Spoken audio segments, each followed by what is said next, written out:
भारत माता की BJP BJP वंदे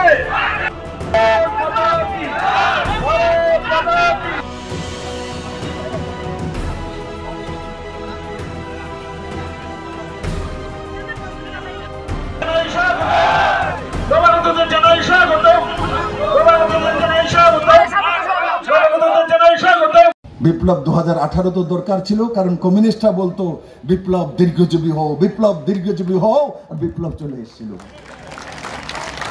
আর এখন এই স্লোগান দেয় না, কারণ তারা বিপদে পড়ে। আমার যেদিন দেখছে, আমি যেদিন ক্যান্ডিডেট ডিক্লেয়ার হয়েছি এখানে মঞ্চের আর সামনে, তারা তো খুশি হয়েছে কমিউনিস্টের আর তরমুজদার কমিউনিস্টের এদের ঘুম গেছে গা, জ্বর উঠে গেছে। আর জ্বর এমন ওটা উঠছে, আমি বলেছি যে টাউন হলে পার্টি কার্যক্রমে যে পশ্চিম আসনে 1 লাখের নিচে বিরোধীদের রাখতে হবে, প্রতি বিধানসভায় 3000-এর উপরে যাতে ভোট না যেতে পারে।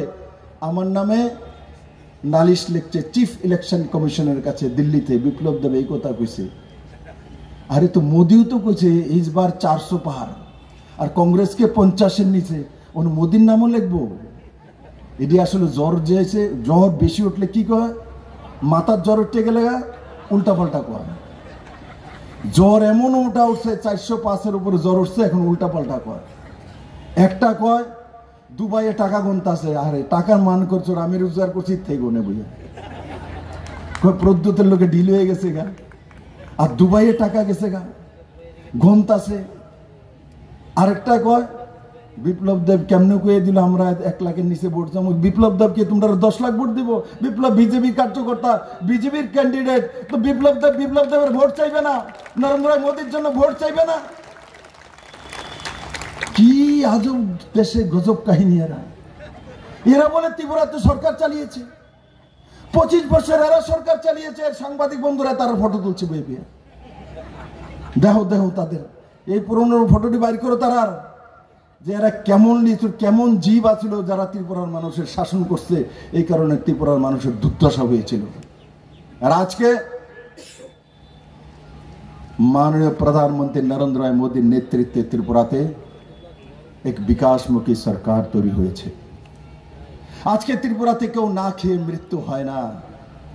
কারণ কি, নরেন্দ্র মোদী সবার জন্য, গরিবদের জন্য 5 কিলো প্রতি ব্যক্তি চাউল মাসে ব্যবস্থা করে রেখেছেন।